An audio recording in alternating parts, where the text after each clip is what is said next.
Prezado camarada Mário Cabral, recebi há poucos dias uma carta de pessoa ligada à Guiné-Bissau em que me dizia haver tido um encontro com você e com o camarada presidente do Conselho do Estado, no qual se discutiu a possibilidade de uma contribuição a ser dada por uma equipe de que eu participasse no setor da alfabetização de adultos. Sugeria que eu lhe escrevesse, iniciando assim uma conversação em torno de como concretizar-se tal contribuição.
Prezado camarada Mário Cabral, acabo de receber sua carta em que confirma o interesse do governo por nossa colaboração.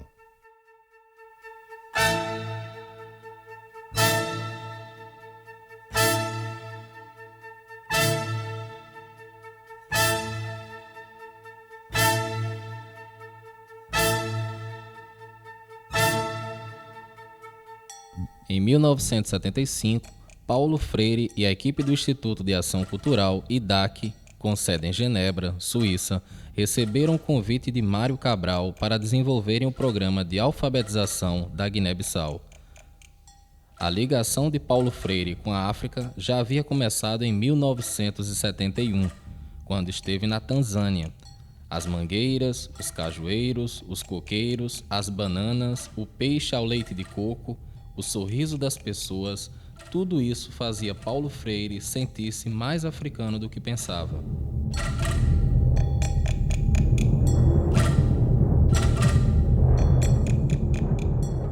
Ir para a Guiné-Bissau era como se fosse uma volta. Tudo parecia familiar. Mesmo assim, havia muito para se aprender sobre Guiné-Bissau, tanto para a equipe de Freire quanto para os próprios guineenses, no esforço comum de conhecer a realidade que buscavam transformar. Freire sabia que iria trabalhar não com intelectuais frios, objetivos, nem com intelectuais que se julgam neutros, mas com militantes engajados no esforço sério de reconstrução de um país. Um país que lutou pela sua libertação nacional em guerra contra o colonialista, que não matou a cultura, a história, a alma de um povo.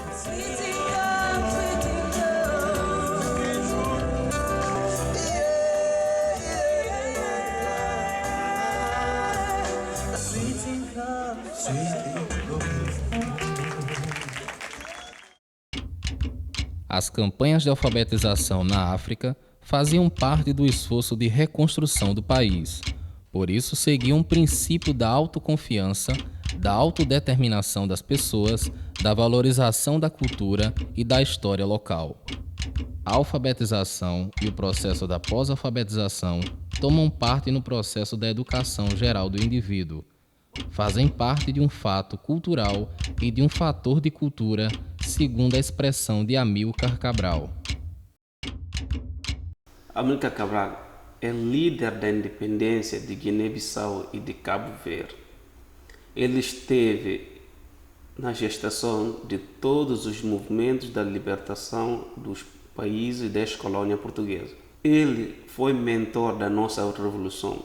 Nós, ou seja, os guineenses e os cabo-verdianos, consideram Amílcar Cabral como o pai da nossa independência, da nossa liberdade que nós estamos vivenciando agora. Ele achava que a única saída para o povo guinense, ou seja, as colônias portuguesas, era alfabetizá-los e para que eles possam ter noção por que sair daquilo e para onde a gente vai. E qual a importância da alfabetização no ser humano, no indivíduo e numa pessoa. Ou seja, ele sempre dizia que as crianças são a razão da nossa luta e o flor do nosso combate. É por isso que eu estou lutando para libertar o meu povo. Então, na altura da independência, Amílcar Cabral não pensava só libertar dos colonizadores. Ele pensava também como libertar e para que libertar. Porque na altura, Guiné-Bissau, nos anos 50, 1% da população era alfabeto. Ou seja, 99% da população era analfabeto. Então, naquela altura, como o nível de analfabetos era 99% da população, ou seja, a única arma que Amílcar Cabral pensava que poderia resolver o problema da situação de Guiné-Bissau era alfabetizar o povo guinense. Então, para isso, pediu ajuda a Paulo Freire. Olha, Paulo Freire, ele trouxe a experiência de Amílcar Cabral para Juazeiro, fazendo alguns destaques extremamente importantes. Um dos destaques que eu acho que sutilmente, talvez ele tenha sugerido que a gente fazia uma luta local, mas esquecia dessa luta global, essa luta geral, ele nos ajudou a entender quando ele dizia que Amílcar Cabral não fazia apenas a luta na selva. Ele saía da selva, ia para a Europa, não apenas para denunciar as atrocidades, mas também para anunciar a esperança e a conquista. Acredito que não apenas da Guiné-Bissau, de Cabo Verde, mas a luta de todos os oprimidos. Então não adianta você fazer uma luta local se não há uma ação política mais geral, se a sociedade toda ela também não toma parte, se ela também não se responsabiliza por esses processos de transformação que estão numa instância muitas vezes mais local e mais regional. Então, Paulo Freire e Amílcar Cabral, eles tinham muitas coisas em comum, tanto na libertação do povo, na aprendizagem de um povo, forma de viver um povo e respeitava a cultura de um povo. Quando eu penso em Paulo Freire, eu não consigo separar da educação popular. E a educação popular como uma arquitetura, um trabalho de criação. Para mim, isso é a grande lição que eu aprendi com Paulo Freire. Então, eu tive o privilégio, né, de ter essa semana de estudos e continuei, né, lendo a obra dele. Então, para mim, hoje, Paulo Freire, né, primeiro é diferente para mim ele não é um mito, ele é um ser humano que eu vi. Com tudo que um ser humano tem e que você pode ver durante uma semana. Então, a figura humana, como ser humano, não como uma entidade, mas como ser humano. Eu diria que, para a gente que trabalha com a educação de jovens e adultos, é impossível, né, não ter Freire como uma grande referência. Referência teórica, referência metodológica. E, para mim, é o grande educador que a gente tem, é o grande pedagogo, é o grande teórico, filósofo da educação. Freire foi contundente, né, na crítica à escola tradicional, a escola que ele chama de verbalista, né, que o verbo é que é o forte na história, né, da sala de aula, do que se trabalha em sala de aula. Então acho que ninguém como Freire foi tão categórico nessa crítica à escola tradicional. Paulo Freire foi um visionário. Morando em Recife, tinha a visão do mundo, sobretudo dos oprimidos. Ele tinha uma clareza muito grande de que a educação não é, como aliás nós dizemos hoje, uma questão de vontade política. A educação para Paulo Freire é um ato político, Por isso, a educação está a serviço da liberdade. Nesse sentido, ninguém pode ser excluído, ninguém pode ser expoliado desse direito, por uma questão de justiça social. E é também por isso que as ideias de Paulo Freire ganharam o mundo. Freire é, sem dúvida, um dos maiores intelectuais da área da educação no mundo inteiro. Freire sai do Brasil no meados da década de 60 por uma condição não desejada. É o Freire do Nordeste brasileiro, é o Freire de Recife, de Pernambuco, da Paraíba, de Angicos, que já tem uma formulação crítica à educação bancária, à educação alienante. É o Freire que já tem concretizado o seu método de alfabetização, que forma inúmeros trabalhadores no contexto brasileiro contra essa dinâmica de opressão da época, por uma educação libertadora e popular. A atualidade do pensamento de Freire faz dele sempre uma referência para quem se arrisca a trabalhar com a educação de jovens e adultos. Embora que, em termos operacionais, nas escolas, os princípios freirianos quase sempre são traídos. Trata-se o aluno como ouvinte e o Paulo Freire como um teórico a mais, sem o cuidado em trazer a escola para a realidade do mundo, nem com a inclusão das pessoas nos processos educativos. Inclusão é estar junto, é participar, é interagir, é aprender, é conhecer, é trabalhar, é fazer. E sempre refletidamente, né? Como Freire nos dizia. Freire, como intelectual do mundo, é, sem dúvida, um dos grandes intelectuais da vida. A sua história, a sua trajetória, a sua biografia inspira, forma, não apenas a juventude, os professores, os educadores daquela época, mas também nos dias de hoje. Inspira para que cada um, do seu jeito, no seu tempo, da sua maneira, na sua realidade, pensando o mundo, possa também exercer este papel de intelectual da vida.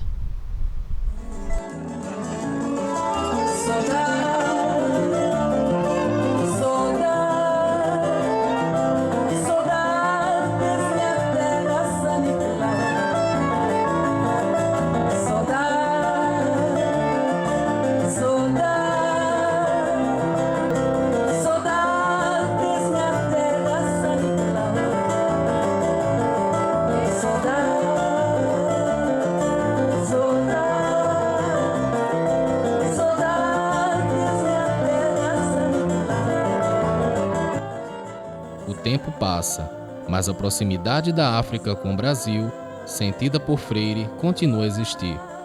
Assunto que ganha contornos novos, com a cooperação Sul-Sul no campo da educação de jovens e adultos. A proposta inicial envolvia Brasil, Cabo Verde, São Tomé e Príncipe. Depois de várias negociações, infelizmente tivemos que excluir no primeiro momento São Tomé e Príncipe e concentramos no Brasil e Cabo Verde e Guiné-Bissau. Um projeto também que possibilita a Universidade Federal da Paraíba a integrar ou ampliar o seu processo de internacionalização, oferecendo, através das suas atividades de extensão, as suas atividades de pesquisa, condições de aperfeiçoamento e agora de especialização a países que formam essa rede de cooperação Sul-Sul.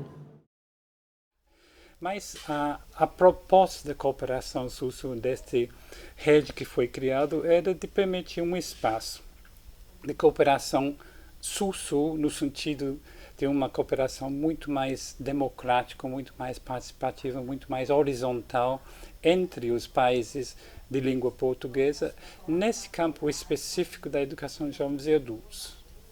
Esta é uma das maiores oportunidades que a Direção-Geral de Alfabetização, ou seja, o Ministério da Educação, está a ter, porque é a primeira vez que se faz um curso de extensão em educação de jovens e adultos na Guiné-Bissau. E aqui em Cabo Verde a expectativa não é só a formação em nível de extensão, mas sobretudo a formação já em nível de especialização.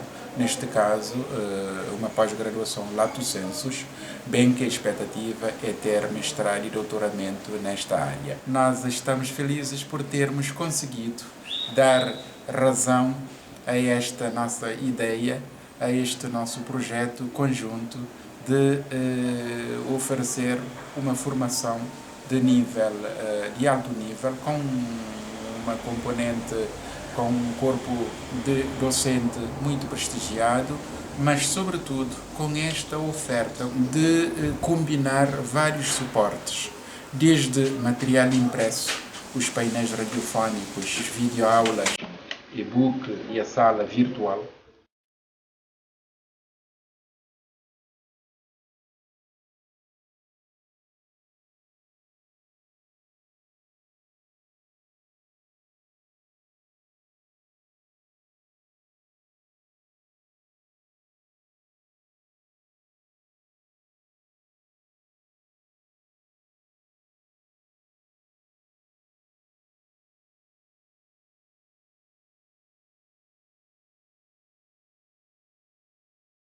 Há ideias que não morrem. As ideias de Paulo Freire não vão morrer, porque não eram ideias tiradas da cabeça de Paulo Freire, eram ideias tiradas da realidade. Elas serão adaptadas ao momento de hoje. E só assim elas poderão continuar vivas na cabeça e no coração dos educadores. Caros camaradas que cuidam da educação, eu, como Paulo Freire, brincava de ser professora e tive dificuldade de distinguir entre o professor imaginável e o real, e era feliz nos dois mundos. Nós fazemos o mundo. Tudo o que fazemos faz o mundo. Somos, sem saber, construtores do mundo. O que proponho na educação é o respeito à cultura do outro, respeito pela